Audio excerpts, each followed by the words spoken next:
황혼의 지혜 니체가 전하는 인생 후반전 이야기. 여러분, 안녕하세요. 오늘은 조금 특별한 이야기를 나눠볼까 합니다. 인생의 황혼기를 맞이하신 분들, 그리고 그 시간을 준비하는 분들께 꼭 들려드리고 싶은 이야기예요. 이 영상이 도움이 되신다면 구독과 좋아요 한 번씩 눌러주세요. 여러분의 작은 관심이 더 많은 분들께 이 메시지를 전하는 힘이 됩니다. 어느 철학자의 마지막 고백, 프리드리히 니체. 이름만 들어도 어렵게 느껴지는 철학자죠. 하지만 오늘 제가 들려드릴 이야기는 어렵지 않습니다. 오히려 여러분의 인생과 너무나 닮아 있어서 놀라실지도 모릅니다. 니체는 55세의 나이로 세상을 떠났습니다. 그것도 정신이 온전하지 못한 상태로 마지막 11년을 보냈죠. 많은 사람들이 그의 철학만 기억하지만 저는 그가 인생의 황혼을 맞이하며 했던 고민들이 더 와닿습니다. 그는 젊은 시절 이렇게 외쳤습니다. 지는 죽었다. 세상을 뒤흔드는 선언이었죠. 하지만 나이가 들면서 그의 목소리는 조금씩 변했습니다. 그렇다면 이제 우리는 어떻게 살아야 하는가? 이 질문으로 바뀌었어요. 샵샵 당신의 인생 다시 살고 싶으신가요? 니체가 가장 중요하게 생각한 개념 중 하나가 영원의 기입니다. 쉽게 말하면 이런 거예요. 만약 당신의 인생이 똑같이 무한히 반복된다면 그래도 괜찮겠습니까? 처음엔 무서운 질문 같지만 곰곰이 생각해보면 이건 우리 인생을 대하는 태도에 대한 질문입니다. 70대 중반의 한 어르신이 제게 이런 말씀을 하셨어요. 젊었을 때는 미래만 봤어요. 이루고 싶은 것, 가지고 싶은 것, 되고 싶은 것들로 가득했죠. 그런데 이 나이가 되니까요. 매일 아침 눈을 뜰 때마다 오늘을 어제처럼 살아도 괜찮을까 하는 생각이 듭니다. 바로 이겁니다. 니체가 말하고 싶었던 것이요. 우리는 인생의 후반부에 들어서면서 비로소 깨닫습니다. 남은 시간이 지나온 시간보다 적다는 거려. 그리고 그때 우리는 선택의 기로에 섭니다. 후회와 함께 사는 법. 니체는 말했습니다. 후회하지 마라. 다만 배워라. 쉽지 않죠. 특히 인생의 황혼기에 접어들면 후회는 더 무겁게 다가옵니다. 그때 그 일을 했더라면, 저 사람과 화해했더라면, 아이들과 더 많은 시간을 보냈더라면, 이런 생각들이 밤잠을 설치게 만듭니다. 니체 자신도 마찬가지였습니다. 평생 독신으로 살았고 사랑했던 여인 루살로메에게 거절당했으며 친구들과도 멀어졌죠. 하지만 그는 이렇게 썼습니다. 나의 모든 실수, 모든 고통, 모든 좌절이 나를 만들었다. 만약 그것들을 지운다면 지금의 나도 사라질 것이다. 이 말의 의미가 나이 들어서야 이해됩니다. 우리의 상처가, 실패가, 후회가 사실은 우리를 지탱해온 기둥이었다는 것을요. 힘의 의지, 70세의 재해석. 니체의 또 다른 유명한 개념이 힘의 의지입니다. 많은 사람들이 이걸 권력욕이나 지배욕으로 오해하는데 전혀 아닙니다. 특히 인생의 후반기에 이 개념은 완전히 다른 의미로 다가옵니다. 80대 할머니 한 분이 이런 이야기를 들려주셨어요. 젊었을 때 힘은 남보다 앞서가는 거였어요. 더 많이 벌고, 더 높이 올라가고, 더 크게 성공하는 것. 그런데 이제는 달라요. 아침에 혼자 일어나는 것, 손주들 이름을 기억하는 것, 오늘 하루를 의미 있게 보내는 것. 이게 제 힘이에요. 바로 이겁니다. 니체가 말한 힘의 의지는요. 나이가 들수록 힘은 거창한 게 아닙니다. 오히려 더 작고, 더 일상적이고, 더 내밀한 것이 됩니다. 자신의 존엄을 지키는 것, 매일을 의미 있게 사는 것, 주변 사람들에게 따뜻함을 주는 것. 이것이 진짜 힘입니다. 아모르 파티, 운명을 사랑하라. 니체의 철학 중 제가 가장 좋아하는 말이 있습니다. 아모르 파티에 몰페이지, 운명을 사랑하라. 쉽게 말하면 일어난 모든 일을 받아들이고 사랑하라는 뜻입니다. 좋은 일도 나쁜 일도요. 그게 어떻게 가능해요? 라고 물으실 수 있습니다. 정말 힘든 일을 겪으신 분들은 더욱 그렇게 느끼시겠죠. 하지만 인생의 황혼기를 맞이한 많은 분들이 이렇게 말씀하십니다. 이상하게도 나이 들면서 모든 게 이해가 돼요. 그때는 왜 그런 일이 일어났는지 몰랐는데 지금 돌아보니 다 이유가 있었어요. 그 힘든 시간들이 있었기에 지금의 내가 있는 거예요. 이게 바로 아모르 파티입니다. 운명을 원망하는 대신 받아들이는 것, 억지로 긍정하는 게 아니라 진심으로 자신의 인생을 있는 그대로 사랑하는 것. 황혼, 가장 아름다운 시간. 니체는 그의 책 제목을 우상의 황혼이라고 지었습니다. 많은 사람들이 황혼을 끝으로 생각하지만 니체는 달랐어요. 황혼은 하루 중 가장 아름다운 시간입니다. 강렬했던 태양빛이 부드러워지고 모든 것이 황금빛으로 물듭니다. 세상이 가장 따뜻하고 평화로운 색을 띠는 시간이죠. 인생도 마찬가지입니다. 젊은 시절의 강렬함은 없을지 몰라도 인생의 황혼기에는 다른 아름다움이 있습니다.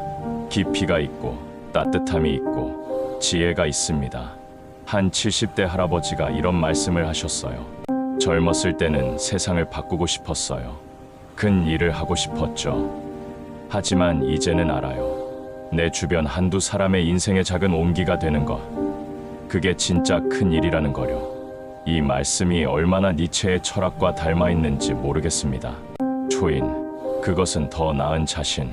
니체하면 빼놓을 수 없는 개념이 초인별맨스티입니다.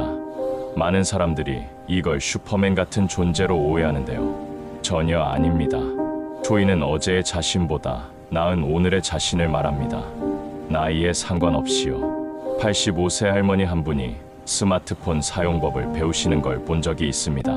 손이 떨려서 화면을 잘못 누르기도 하고 글자가 작아서 돋보기를 쓰면서 보셨죠. 그런데 포기하지 않으셨어요. 손주들과 영상 통화를 하고 싶어서요 라고 하시며 계속 연습하셨습니다. 바로 이게 초인입니다. 나이가 많다는 이유로, 힘들다는 이유로, 늦었다는 이유로 포기하지 않는 것. 조금씩이라도 어제보다 나아지려는 의지. 이것이 니체가 말한 초인의 진정한 의미입니다. 마지막 춤. 니체는 춤을 사랑했습니다. 그의 책 곳곳에 춤에 대한 이야기가 나옵니다. 나는 춤출 수 있는 신만을 믿을 수 있다라는 유명한 말도 남겼죠. 왜 춤일까요? 춤은 자유입니다. 춤은 기쁨입니다. 춤은 삶에 대한 긍정입니다. 나이가 들면 몸이 불편해집니다. 예전처럼 움직이기 힘들죠. 하지만 춤은 몸만 추는 게 아닙니다. 한 요양원에서 본 풍경이 있습니다. 휠체어에 앉으신 할아버지가 좋아하는 음악을 들으며 손가락으로 박자를 맞추고 계셨어요. 눈을 감고 미소를 지으며 옛날 추억에 잠겨 계셨죠. 그것도 춤이었습니다. 인생의 황혼기를 맞이한다는 것은 춤을 포기하는 게 아닙니다. 다른 방식으로 춤추는 것뿐이에요. 고통과 성장. 니체는 평생 병마와 싸웠습니다. 극심한 두통, 시력 문제, 위장 장애. 하루도 편한 날이 없었죠. 그럼에도 그는 이렇게 썼습니다. 나를 죽이지 못하는 것은 나를 더 강하게 만든다. 이 말을 처음 들었을 때 저는 이해하지 못했어요. 하지만 인생을 살면서, 특히 나이 드신 분들의 이야기를 들으면서 알게 되었습니다. 고통은 우리를 망가뜨리지 않습니다. 오히려 우리를 단단하게 만들어요. 70대 후반의 한 할아버지는 암을 이겨내셨습니다. 그분이 이런 말씀을 하셨어요. 암 진단을 받았을 때는 세상이 무너지는 것 같았어요. 하지만 치료 과정을 거치면서 깨달았죠. 내가 생각했던 것보다 훨씬 강한 사람이었다는 거요. 이제는 매일 아침 눈 뜨는 게 기적처럼 느껴져요. 예전엔 당연하게 여겼던 것들이 이제는 다 감사한 일이 되었어요. 이것이 니체가 말한 고통의 의미입니다. 고독, 그리고 연결. 니체는 평생 고독했습니다. 이해받지 못하는 철학자로 외롭게 살았죠. 하지만 그는 고독을 두려워하지 않았습니다. 고독한 자만이 깊이 생각할 수 있다고 했으니까요. 인생의 황혼기는 때로 고독합니다. 친구들이 하나둘 떠나가고 자식들은 바쁘고 배우자와도 사별하기도 하죠. 하지만 이 고독이 꼭 나쁜 것만은 아닙니다. 혼자 있는 시간에 우리는 비로소 자신과 마주합니다. 평생 바쁘게 살면서 미처 들여다보지 못했던 내면을 들여다보게 됩니다. 한 80대 할머니가 이런 말씀을 하셨어요. 혼자 있는 시간이 많아지면서 오히려 나를 더 알게 되었어요. 내가 진짜 좋아하는 게 뭔지, 내가 어떤 사람이었는지, 그걸 알고 나니까 남은 시간을 어떻게 보내야 할지 보이더라고요. 고독은 저주가 아니라 선물일 수 있습니다. 매일을 새롭게. 니체는 매일 아침 산책을 했습니다. 같은 길이었지만 그에게는 매일이 새로웠어요. 같은 것은 없다. 모든 것은 매번 새롭게 다가온다. 이것이 그의 생각이었습니다. 우리도 마찬가지입니다. 특히 인생의 후반부에 접어들면 매일이 비슷해 보일 수 있어요. 같은 일상, 같은 루틴. 하지만 정말 그럴까요? 오늘의 아침 햇살은 어제와 다릅니다. 오늘 마주친 사람의 표정도 어제와 다르죠. 오늘 내가 느끼는 감정도 어제와 똑같지 않습니다. 한 75세 할아버지는 매일 아침 근처 공원을 산책하십니다. 30년째 같은 길을 걷지만 매일 새로운 걸 발견하신다고 해요. 오늘은 새로 핀 꽃을 봤어요. 어제는 없었는데 오늘 보니 활짝 피어 있더라고요. 작은 거지만 이런 게 하루를 살아갈 이유가 되어줘요. 니체가 말하고 싶었던 게 바로 이겁니다. 매일을 새롭게 보는 눈, 가벼움의 무게. 니체는 말했습니다. 무거운 것을 가볍게 여기는 자가 진정 강한 자다. 나이가 들면 많은 것들이 무겁게 느껴집니다. 몸도 무겁고, 마음도 무겁고, 세상도 무겁죠. 하지만 이 무게를 어떻게 받아들이느냐가 중요합니다. 한 요양병원에서 만난 할머니가 있습니다. 중풍으로 한쪽이 마비되셨는데 항상 웃으세요. 다리 하나만 움직이면 되니까 반은 쉬는 거예요 라고 농담하시더라고요. 처음에는 저도 놀랐어요. 어떻게 그렇게 긍정적일 수 있을까? 하지만 이게 니체가 말한 가벼움입니다. 무거운 현실을 부정하는 게 아니라 그걸 다르게 바라보는 힘. 웃음은 최고의 무기입니다. 특히 인생의 황혼기에는요. 순간의 영원함. 니체는 영원한 것은 순간 속에 있다고 했습니다. 무슨 뜻일까요? 우리는 종종 착각합니다. 영원한 것을 찾으려고 하죠. 죽지 않는 명성, 사라지지 않는 업적, 영원한 사랑. 하지만 진짜 영원은 순간 속에 있습니다. 손주와 함께 보낸 오후, 오랜 친구와 나눈 한 잔의 차, 창밖으로 보이는 노을. 이런 순간들이 영원입니다. 왜냐하면 이 순간들은 우리 마음속에 영원히 남기 때문입니다. 82세 할아버지가 이런 말씀을 하셨어요. 젊었을 때는 큰 걸 원했어요. 큰 집, 좋은 차, 높은 지위. 하지만 이제 그게 다 뭐예요? 지금 제 곁에 있는 사람들, 오늘 함께 웃은 시간, 이게 제 재산이에요. 순간의 가치를 아는 것. 이것이 니체가 전하고 싶었던 지혜입니다. 타인의 시선에서 벗어나기. 니체는 평생 세상의 오해와 비난 속에서 살았습니다. 그의 철학은 위험하다고 했고 그를 미친 사람 취급했죠. 하지만 그는 굴하지 않았습니다. 나는 귀 기울일 만한 사람에게만 말한다. 인생의 후반부에 우리는 깨닫습니다. 모든 사람을 기쁘게 할 수는 없다는 것을요. 특히 나이가 들면 이런 소리를 듣죠. 이제 나이도 있는데 조용히 지내세요. 노인이 무슨 새로운 걸 시작해요? 그냥 편하게 쉬세요. 하지만 당신의 인생입니다. 남이 정해주는 대로 살 필요가 없어요. 70대의 대학을 다시 다니신 분, 60대의 그림을 시작하신 분, 80대에 유튜브를 시작하신 분, 이런 분들이 계십니다.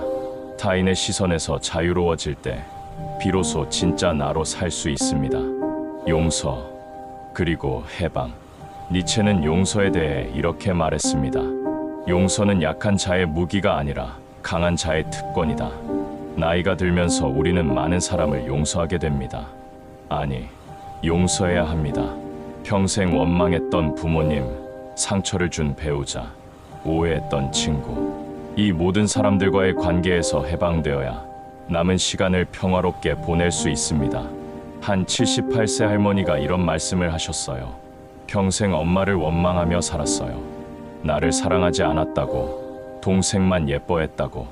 그런데 70이 넘어서야 깨달았어요. 엄마도 그냥 힘들었던 거구나. 완벽한 엄마가 될 수 없었던 거구나. 그걸 이해하고 나니까 제 마음이 편해지더라고요. 용서는 상대를 위한 게 아닙니다. 나를 위한 것입니다. 무거운 짐을 내려놓는 것이죠. 죽음을 바라보는 법. 니체는 죽음을 두려워하지 않았습니다. 오히려 죽음을 삶의 일부로 받아들였죠. 제때 죽는 것, 이것이 자유로운 자가 하는 일이다. 무서운 말처럼 들리지만 사실 가장 현실적인 조언입니다. 우리는 모두 죽습니다. 피할 수 없는 사실이죠. 그렇다면 그것을 어떻게 받아들일 것인가? 85세 할아버지가 이런 말씀을 하셨어요. 언젠가는 갈 거예요. 그건 알아요. 하지만 그 날이 올 때까지 오늘을 살 거예요. 후회 없이 최선을 다해서. 이것이 죽음을 대하는 가장 건강한 태도입니다. 부정하지도 두려워하지도 않고 그저 받아들이는 것. 죽음을 생각한다는 것은 삶을 더 진지하게 대한다는 뜻입니다. 유산, 무엇을 남길 것인가? 니체는 책을 남겼습니다. 그의 사상이 후세에 전해지길 바랐죠. 우리는 어떤 유산을 남길까요? 돈, 즉, 재산? 그것도 중요하죠. 하지만 진짜 유산은 다른 곳에 있습니다. 우리가 살아온 방식, 우리가 보여준 태도, 우리가 전한 사랑. 이것이 진짜 유산입니다. 한 할머니가 손주에게 이런 말을 남기셨다고 해요. 할머니가 너에게 줄 수 있는 건 많지 않아. 하지만 할머니가 어떻게 살았는지는 기억해줘. 힘들어도 웃으며 살았던 것. 남을 미워하지 않으려 노력했던 것. 매일을 감사하며 살았던 것. 이것이 진짜 유산입니다. 오늘 그리고 지금. 니체의 모든 철학은 결국 한 가지로 귀결됩니다. 지금을 살아라. 과거에 얽매이지 말고 미래를 걱정하지 말고 오늘을 살라는 것입니다. 특히 인생의 황혼기에는 이 말이 더 절실하게 다가옵니다. 남은 시간이 많지 않다는 걸 알기에 오늘이 더 소중합니다. 어제를 바꿀 수 없다는 걸 알기에 오늘에 집중합니다.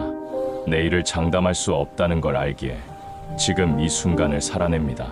한 75세 할아버지가 매일 아침 이렇게 말씀하신답니다. 오늘도 눈을 떴구나. 감사하다. 오늘 하루 잘 살아보자. 이보다 더 좋은 아침 인사가 있을까요?